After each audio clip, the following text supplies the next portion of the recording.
Hi YouTube, today I'm going to be giving you a video tutorial on how to change the engine oil on your third generation Honda Odyssey minivan. This oil change procedure applies to both the VCM and non-VCM enabled J35 series engines. Before we begin any automotive work on our car that involves us getting underneath the car, we want to make sure that the vehicle is in park and that we firmly apply the parking brake and chock the rear wheels. Start up the engine and let it run for approximately 5 minutes to warm up the engine oil so that you get a faster and more thorough drain. With the engine still running, turn the steering wheel all the way over to the right. The reason why we want to do this is that it'll allow us to have easier access to the engine oil filter. Now before we can begin our oil change, we want to make sure that we have the following items ready to perform this oil change successfully. From left to right, we've got our oil drain pan that can contain at least up to 6 liters engine oil, a roll of paper towels or clean rags, an oil filter wrench, a wide mouth funnel to capture oil from the old oil filter, a long-necked narrow funnel to refill the engine, a bottle of 5W20 or 5W30 engine oil, your Honda oil filter with replacement crush washer, 17mm wrench, hydraulic jack, and jack stand. Now, most YouTube videos don't make a mention of this, but for those that have an aftermarket remote car starter, I want to make sure that you guys are aware that you should not ever work on a vehicle with this remote fob inside your overall or pant pocket. The reason why is that depending on the age of your vehicle and how well the remote starter was installed, the safety pin on the hood may or may not be functional still. And if you're working away and you inadvertently press the start button, that you could accidentally start the engine with no oil in the motor or with your hands where the moving parts are, which could lead to injury. So the best thing to do here is to put this away in a safe, secure location. Locate the central front jack point on your Odyssey, which is actually this little bracket with a hole in it directly behind the front of the radiator, center to the front of the car, or basically in the same line of geometry as your front license plate holder. With the wheels chocked, go ahead and raise the front of the vehicle at the central jack point with your hydraulic jack. With the vehicle high enough for you to access the engine oil drain bolt, make sure that you take your jack stand and place it on the front jack points on the sides of the vehicle directly behind the front tires. The engine oil drain bolt is located right here on the passenger side of the engine bay, directly beside the exhaust combining pipe, and is marked here as engine oil with an arrow pointing to the 17mm drain bolt. Go ahead and remove that. Take caution, as the oil can be very hot if your vehicle was driven previously. Allow the oil 5 to 10 minutes to completely drain from the car. Feel free to remove your jack stand and lower your vehicle if you want to ensure a complete and thorough drain. While the engine oil is draining, go ahead and clean up the oil pan drain plug, paying careful attention to make sure that the aluminum or copper crush washer comes off with the washer. And if you don't see this washer on the drain bolt, make sure that you check the engine oil, the dirty engine oil drain pan that you use to catch the old engine oil, or even look on the mating surfaces of the oil pan to make sure that this isn't stuck to the end of the oil pan still. It's really important that if you don't remove this washer, or if it's missing, that you're going to develop engine oil leaks. And sometimes I've seen mechanics actually not take notice that this washer is still stuck in the oil pan and then install a new washer over the old one, which also will cause engine oil leaks. Once your engine oil drain bolt has been thoroughly cleaned, take a new washer and install it on the drain bolt. Prepare the new oil filter for installation. Now, in my particular case, I like to use the factory Honda OEM A01 series oil filters because they're just built better than the A02s or any of the Fram units or filters that use cardboard end caps. But one thing I want to mention here is that if you're using a oil filter that is wrapped in this type of shrink wrap, to never ever open the oil filter wrapping by pressing your finger into the hole. And the reason why is that sometimes little fragments of this plastic wrap will get into the core of this filter, which is actually the oil filter inlet for the pump, and that can actually cause this plastic film to jam your oil pump and lead to engine failure. A good habit to get into is to open your filter from the top and then peeling the plastic away, and then making sure that you always inspect the inside of the filter to make sure that there's no plastic or foreign objects in the core of the filter itself. Much like your engine oil filter and how to unwrap it, the same rule applies when you're opening up your new bottle of engine oil if it's sealed from the factory with a foil cap like this bottle of Castrol Edge was. So instead of using my finger or a screwdriver to jam a hole and try to pry the foil covering off the opening, I use a screwdriver and peeled it away to make sure that nothing falls into the engine oil, because that can also get picked up on an oil filter and clog it.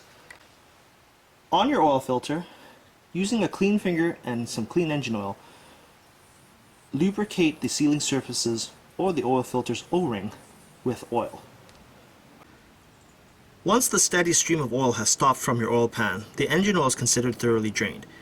Make sure that you wipe the surfaces of the oil pan's drain hole and reinstall the oil pan drain bolt. Using your 17mm wrench or ratchet, hand tighten the oil pan drain bolt to approximately 16 foot-pounds. Never ever, under any circumstances, use any type of impact tools, as the drain bolt using those type of tools can strip this really soft and delicate aluminum drain pan. Wipe away any excess oil. Next, we're going to go ahead and remove the old engine oil filter, and we're going to do so using this band type oil filter wrench, as well as that really wide necked funnel that I showed earlier in the required tools to capture the oil so that it doesn't actually leak all over the lower crossbeam right here. So the next step here is to remove the engine oil filter, which is located directly behind the front passenger wheel. And how we're going to loosen our oil filter is we're going to be using a tool like this rubber band sort of oil filter wrench to loosen it, as well as using this wide mouth funnel that I had showed earlier in the video to capture oil that comes off of this oil filter and prevent it from running along this front crossbeam, which will end up making a huge mess. So carefully placing your oil pan underneath where the oil filter is, we're just going to go ahead and loosen our oil filter a quarter turn. Then, once it's been loosened, we're going to go ahead and undo the filter quickly and then use our funnel to capture the oil so that it doesn't dump everywhere on our crossbeam. Now, you did see that I got a bit of oil spilled, and that's because I have no one holding the camera and I can't get access through the front. But you get the idea of why I'm using this funnel, so it redirects the oil into the lower pan here. Allow the oil to drain from the oil filter area for about 5 minutes. This way, it ensures that you don't dump any more oil onto the cross beam more than necessary. While that oil filter is still draining, we can now go ahead and remove the engine oil dipstick. Using a clean rag, wipe it clean, paying particular attention that we don't leave any paper towel particles or dirt on the end of our dipstick, since the surfaces are quite rough. Go ahead and loosen the engine oil filler cap. Using our clean long-necked funnel, go ahead and install up to 5 liters of engine oil into your Odyssey engine.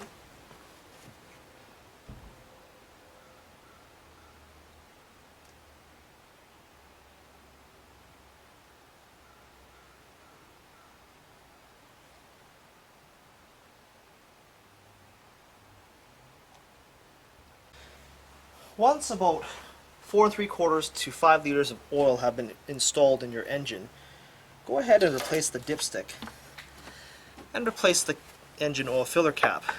Don't worry about the engine oil level just yet, since the vehicle is still jacked up and we haven't reinstalled our oil filter yet. Going back to our engine oil filter, we can now go ahead and remove our funnel. Reinstall the new oil filter. And firmly tighten by hand until it can't turn anymore. Remove the jack stand and lower the vehicle.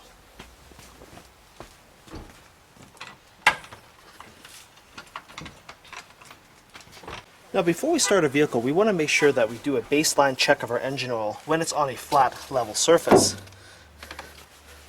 Now although I installed about 4 3/4 liters of oil, I always just want to double check to make sure that I'm not overly underfilled. As you can see here, prior to starting the engine, my oil level is actually full. So you go ahead and start the engine. Start your vehicle and pay attention to the engine oil pressure light, as denoted in the top left corner, to make sure that it goes out after starting the engine within the next 3 to 4 seconds. That indicates that oil is circulating through the motor once it's gone out. With the engine idling, go and check to make sure that there's no obvious signs of leakage spewing from your oil filter area or the drain pan bolt. With the engine running, take a look at the oil filter area to see if there's any leaks. Do the same for the engine oil pan drain bolt area. Hold the idle at about 1800 to 2000 RPM to build up oil pressure in the system. Do this for about 15 seconds and then recheck the oil filter and the engine oil drain pan bolt for leaks. Once you've confirmed that there are no leaks, go ahead and reset the maintenance minder indicator on the Odyssey. Now my Odyssey is a touring model, so for me to access the reset menu, I actually need to hit this info button here to clear the warning message, and then pressing the select reset button until I see the service indicator. And then what I'm going to do is I'm going to hold the select reset button until the reset indicator shows, and then I'm going to let go and then press it again. Take note of the mileage and then record that in your service logs. After the engine has been shut off for about 2 minutes, go ahead and check your engine oil level on a flat level surface. And as you can see here, I'm just a hair low from the upper line, which indicates it's full. So go ahead and add or top off your engine oil as necessary. So there you have it, guys. It took me about 15 minutes actually to complete this entire engine oil change on my 3rd generation Honda Odyssey. I hope you found this video useful and informative. Rate, comment, and subscribe.